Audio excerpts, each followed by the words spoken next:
House Bill 109, Delegate Siebel.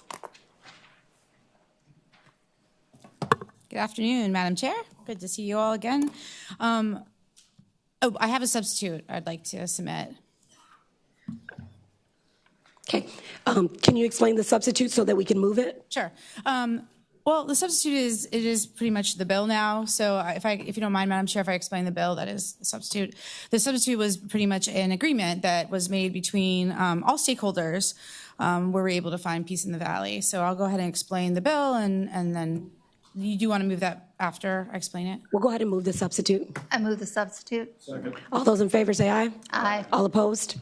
The substitute is now before us. You can present the bill. Thank you very much, Madam Chair. Okay, so under current Virginia code right now, VDACs designates certain invasive species as noxious weeds. And so when something is a noxious weed designated as a noxious weed, it allows for control and regulation on sale and transport. However, there's a loophole. So if an invasive and harmful species is deemed commercially viable, then it cannot receive the designation of a noxious weed. So as we all know, invasive species damage our agriculture, our forestry, and infrastructure. And we, in the Commonwealth, spend millions of dollars to combat the spread of invasive plants every year. So this loophole is very problematic. So the substitute, I am very thrilled to report, as I mentioned earlier, is a compromise between all of our stakeholders who have a stake in this issue, and they've worked really hard and diligent to solve the problem I just described. So the substitute, I'll just go over the substitute and the compromise that was reached. Amends the definition of noxious weeds. So basically, it says that noxious weeds will be considered on merits and science and not just on commercial viability.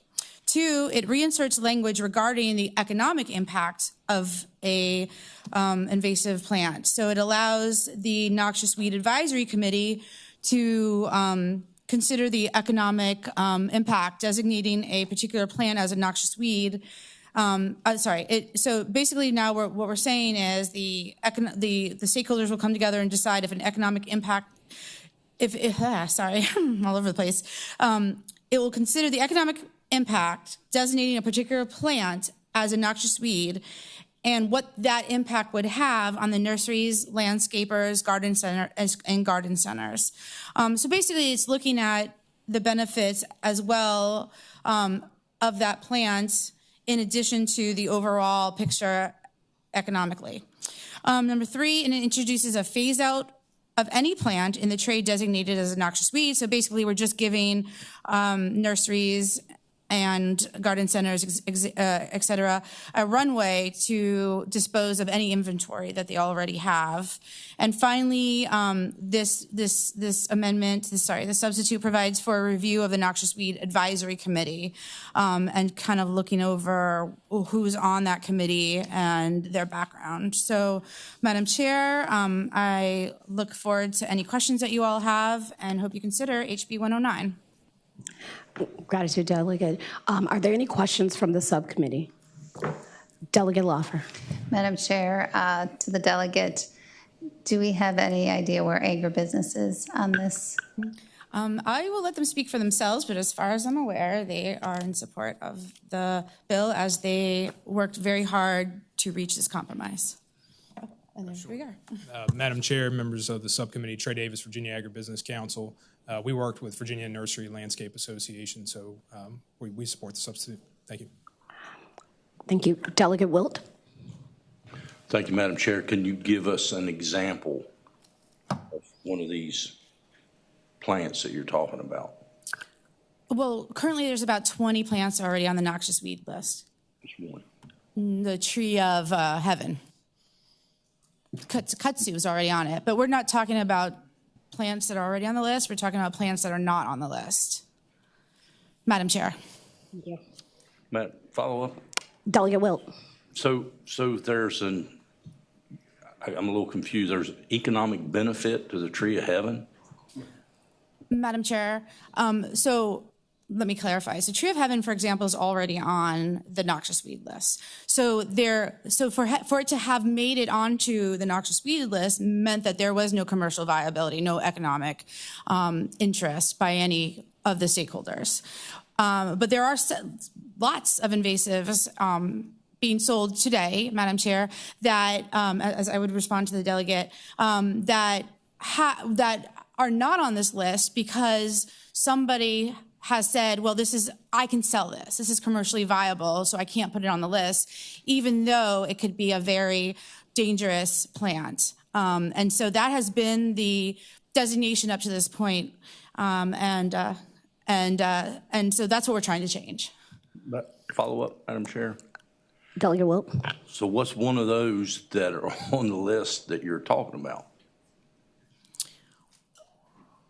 Madam Chair, they're not on the list yet. I'm not sure if I understand the question. Delegate Weber. All right, so I guess my question is, what would be a good example of a commercially viable plant that would possibly become a noxious weed? And then what is the phase-out period for that weed to no longer be sold?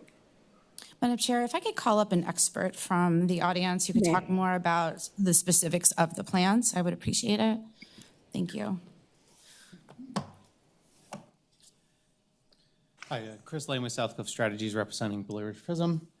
So one of the what this would most likely entail would be looking at, or it would allow someone to bring on a one-by-one basis a plant on the DCR invasives list. So the 108 plants that are on that list for consideration. So a good example of this would be maybe Bradford or Calorie Repair, right? Looking at what is sold, and then also looking at what does it cost when it gets out in the neighborhood. So for instance, we know costs sometimes for our folks who do some of this removal, about $5,000 an acre to do that removal. So that's the kind of, when we're weighing the economic benefits against the harm, the kind of consideration you'd be able to make during this assessment if the commercial viability loophole was to be removed. Madam Chair. Delegate Weber. Don't walk away yet. All right. All right, so Bradford Pear, okay, Yes, sir. the tree. If that, how does it go from being just on the list for DCR? Walk me through the process about how that tree will then be put on the noxious weed list and phase out, and how does the bill enact all of that? Sure. So it'd be nominated as a noxious weed. Then the Noxious Weed Advisory Committee. So this is a committee that has local government, academics, agribusiness, farming entities. There's a large list of folks, local government, various stakeholders who are going to take a look at this, and then they'll conduct an assessment they'll look at the economic damage, they'll look at the economic sales, they'll look at the ecological impacts and any impacts, if there are any impacts to public health, and then they'll make that comprehensive assessment. That can be a multi-year process, and because it's a Bradford pear, it's a tree, based on the phase-out that we've designed, it would be a 7-year phase-out for that. So if you were a grower and you found out about this decision, you'd have 7 years to offload that inventory or shift to a different product. Madam Chair. Delegate Weber. Okay. So 7 years. So basically, the idea behind the 7 years is if I've just planted a tree, I can then get that sapling out and get it taken care of. Exactly right. Okay. Thank you, Madam Chair. Thank you. Delegate Loffer. Thank you, Madam Chair. This might not be applicable. Are these only, so we're trying to prevent the sale of something called noxious weed, correct? Yes, noxious weeds would mean that they could not be sold. Okay, then my question, I don't believe anybody wants to sell hydrilla or blue-green algae at this moment, so, because it does have it in your definition, something in water, so that's what I was going to ask. If there would be funds to actually support eradicating those, but thank you. So most of the funds that are, pardon me, Madam Chair. You may. Go on. So the funds would be that would be a separate matter. I think a lot of the work to do that type of work is going to be through the invasive species management plan. Right now, the Virginia invests about $5.3 million to coordinate action across agencies, and then a lot of the agency funding for DCR, for instance, would go to invasive removal on the ground at their parks. Seeing no further questions from the subcommittee, is there anyone in the audience wishing to speak in favor of the bill?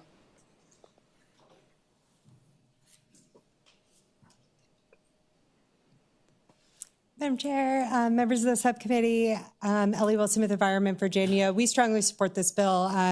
Stopping the spread of invasive species is extremely important for the health of our environment and wildlife, as well as invasive species oftentimes outcompete our native plants. So we see this as a really important tool to be able to further manage this growing problem in the Commonwealth. So we support the bill. Thank you very much. Madam Chair, members of the subcommittee, I represent the Virginia Conservation Network, Rebecca Malpass, and we fully support this bill. Thank you. Thank you. Madam Chair, Brad Copenhaver, representing the Virginia Nursery and Landscape Association.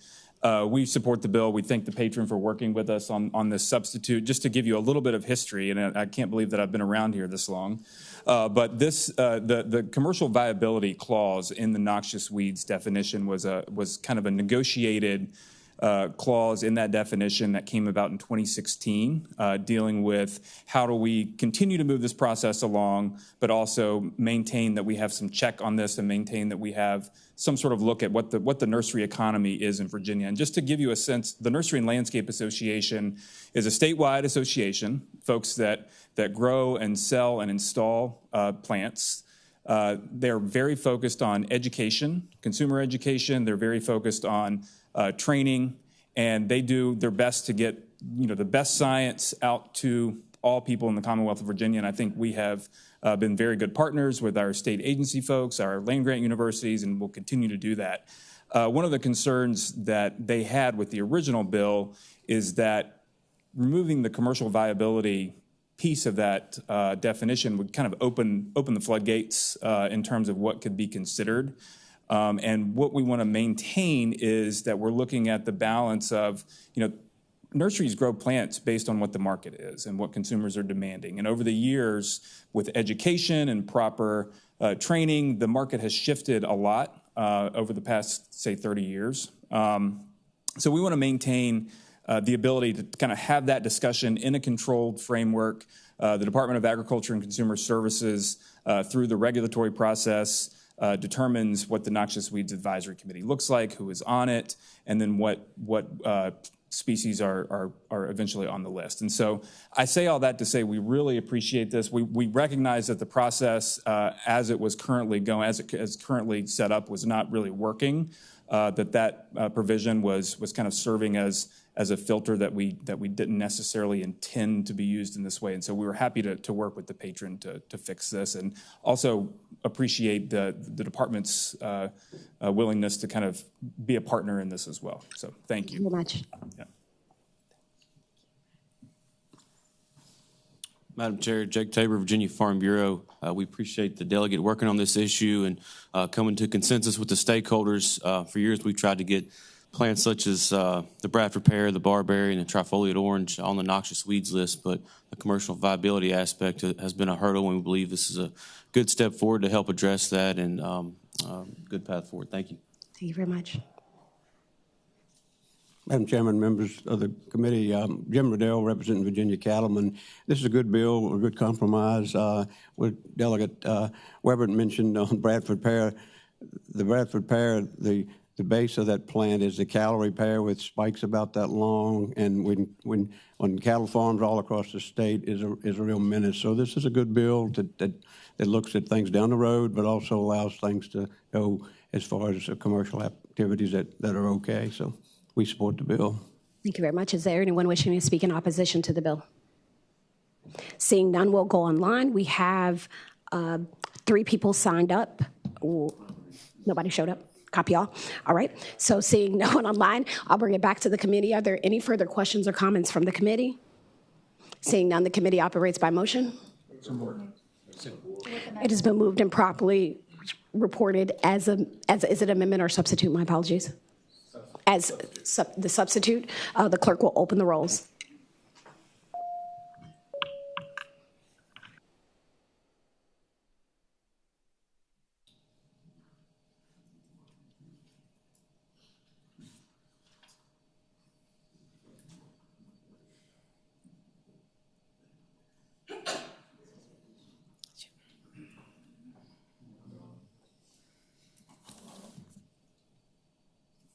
The clerk will close the rolls, and House Bill 109 reports